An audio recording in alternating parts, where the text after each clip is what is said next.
ఫలం యత్యమల్పం వా యదివా అధికం అమృతరసోపమం అందావిడ. నువ్వు నాకు ఒక ఆకు తీసుకొచ్చి ఇస్తావా? పెట్టు.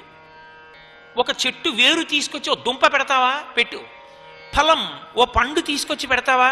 సీత ఇవాళ ఈ పండు తిందాం అని ఒక్క పండు తీసుకొచ్చి పెడతావా? పెట్టు. నాకేం అభ్యంతరం లేదు. కానీ యత్య బహువా అల్పం వా, అది ఎక్కువ తక్కువ సంబంధం లేదు.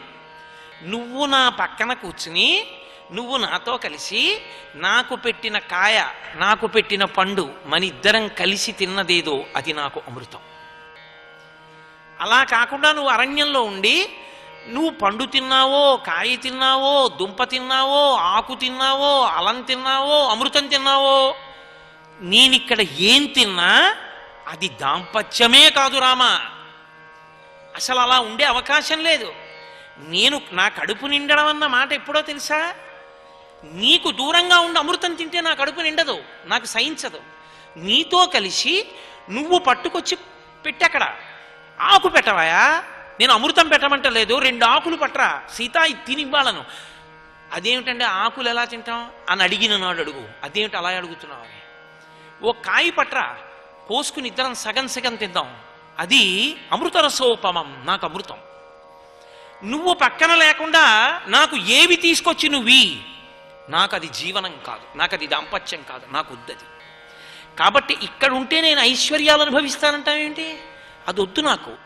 నీతో కలిసి ఉండడంలో నాకు ఆనందం ఉంది. ఈ అభిప్రాయం ఉంటే కదండి దంపతులు కలిసి ఉండడం. మీరు ఆలోచించండి.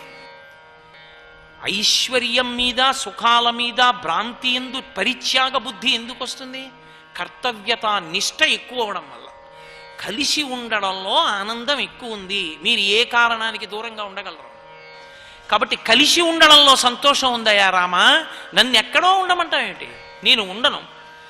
నీకు ఇంకొక మాట చెప్పనా రామా, నాకు జీవితంలో అన్నిటికన్నా అత్యంత ప్రీతిపాత్రమైనదంటూ ఏమైనా ఉంటే కేవలము నీతో కలిసి ఉండుట మాత్రమే తప్ప ఇంక ఏదీ అంతకన్నా ఎక్కువ నాకు కానే కాదు.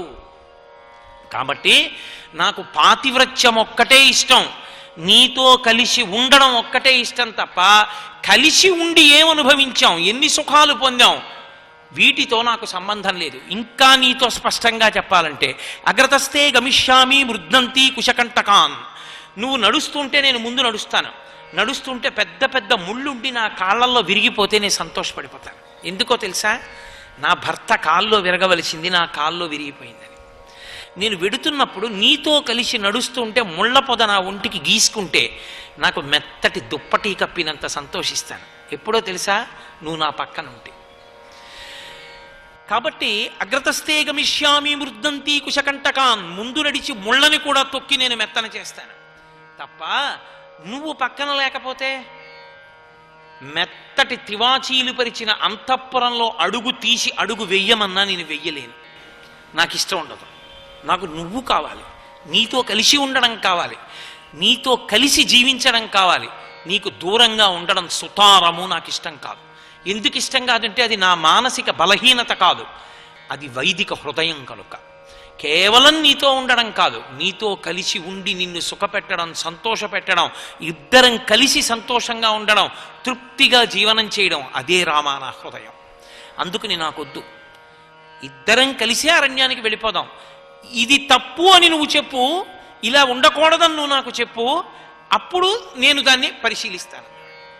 అది తప్పని ఎలా చెప్పగలడు రాముడు మాత్రం? అరణ్యంలో ఉండే కష్టాలు చెప్పడం మొదలెట్టాడు. అక్కడ ఏనుగులు ఉంటాయి, పులులు ఉంటాయి, రాక్షసులు ఉంటారు, అరుస్తాయి, చీకటిగా ఉంటుంది, పడుకోవాలి, రాత్రి భూతాలు వస్తాయి, పిశాచాలు వస్తాయి, భయంకరమైనటువంటి ఆ ఈల పురుగులు తిరుగుతుంటాయి, దోమలు కరుస్తాయి, నువ్వు సుకుమారివి, నువ్వు తట్టుకోలేవు, ఇన్ని చెప్పాడు. ఆవిడ ఏమందో తెలుసా? కిం త్వామంజత వైదేహ పితామే మిథిలాధిప రామజామాతరం ప్రాప్య స్త్రియం పురుష విగ్రహం.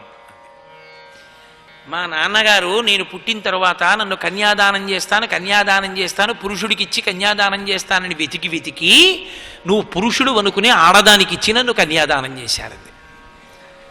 అనత్సా సీతమ్మ?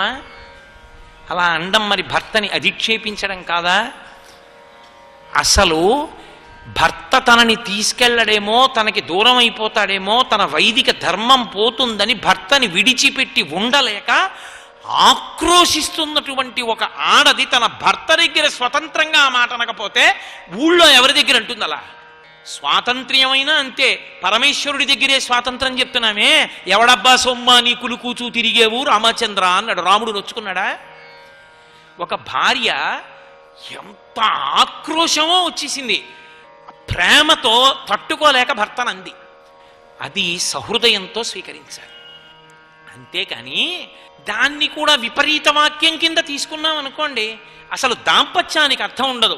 రాముడు నరుడని కథ చదివినప్పుడు రామచంద్రమూర్తి ఇల్లాలైన సీతమ్మ ఆ పరిస్థితుల్లో అలా మాట్లాడడం 100కి 100 పాళ్ళు సహేతుకం. అప్పుడు కూడా మాట్లాడకపోతే అర్థం లేదు ఇంకా అసలు ఆ కథకి. అంత ఆవేశం వచ్చినప్పుడు, అంత బాధ వచ్చినప్పుడు, ఏటా పులులుంటాయంటావు, ఏనుగులు ఉన్నాయంటావు, సింహాలు ఉన్నాయంటావు, రాక్షసులు ఉన్నారంటావు, ఏవో పెద్ద కోదండం పెట్టుకుని వీరరాఘవ విజయరాఘవ అని తిరుగుతుంటావు. ఆడదానికి ఇచ్చి పెళ్లి చేశాడు మా నాన్న, మగాడివి కావు, నువ్వు రక్షించలేవు, వాటిని కొట్టి ఇంతమంది రాక్షసుల్ని చంపగలిగిన మొనగాడివి, ఏనుగులుంటాయి పులులుంటాయి, నువ్వు రావద్దంటావేంటి? అనద్దు. సీతమ్మ మాట వెనక ప్రేమ రాముడు చూడగలిగాడు, మనకెందుకు విపరీత వ్యాఖ్య? కాబట్టి ఆవిడ ఏదో అనేసిందని మనం బెంగపెట్టుకోవలసిన అవసరం లేదు. ఆవిడ పరమసహేతుకంగా మాట్లాడింది. ఆ దాంపత్యంలో ఆ పరిస్థితులలో అంతకన్నా ఇంకోలా మాట్లాడడం ఎవరికీ సాధ్యం కాదు. నేను వస్తే అవన్నీ చూసి బెంగ పెట్టుకుని అస్తమానం పర్ణశాలలోంచి నువ్వు ఎటన్నా 4 అడుగులు ఎడదామంటే ఇంకక్కడి నుంచి నీ చేటును బాబోయ్ ఏనుగరుస్తుందండి, బాబోయ్ పులరుస్తుందండి అంటాను అనుకుంటున్నావా? రామా, నేను అలా ఏం భయపడను.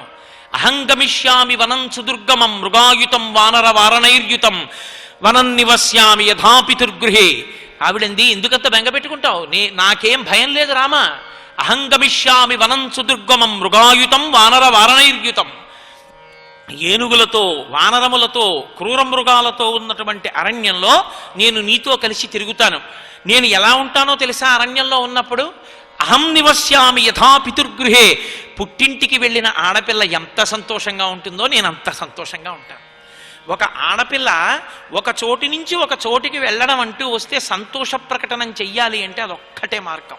రామ, నాకు అరణ్యానికి వెడితే పుట్టింటికి వెళ్ళినంత సంతోషంగా ఉంటుంది తప్ప నేను నీతో వచ్చానని నేనేదో బాధపడతాను, క్రూర మృగాలు ఉన్నాయి అనుకుంటున్నావా? నేనేం అలా బాధపడను అంది తల్లి. నిజంగా సీతమ్మ అరణ్యవాసానికి వెళ్ళిన తరువాత అలా ఉన్నదా లేదా? రాముణ్ణి బెంగ పెట్టకుండా బాధ పెట్టకుండా అలా ఉందా? ఖచ్చితంగా ఉంది. అందుకే సుమంత్రుడు సీతమ్మతోటి రామచంద్రమూర్తితోటి అరణ్యవాసంలో ప్రారంభంలో వెళ్ళి వెనక్కి వచ్చి కౌసల్యాదేవితో మాట్లాడుతూ ఒక మాట అంటాడు. రాముడి గురించి చాలా చెప్పాడు, సీతమ్మ గురించి చెప్పలేదు. ఆమె బాధపడుతోంది, కష్టపడుతోంది, ఆ ముళ్ళల్లో నడుస్తోంది, సుకుమారి అన్న మాట చెప్పలేదు. ఎందుకు చెప్పలేదో తెలుసా? ఒక్కటే కారణం. ఏమంది సీతని అడిగింది కౌసల్య. ఏదో చెప్పిందమ్మా మర్చిపోయాను అన్నాడు. ఎందుకో తెలుసా? అది అత్తమామలకు ఉండవలసిన హృదయం. సర్వం శ్రీ ఉమామహేశ్వర పరబ్రహ్మార్పణమస్తు. స్వస్తి.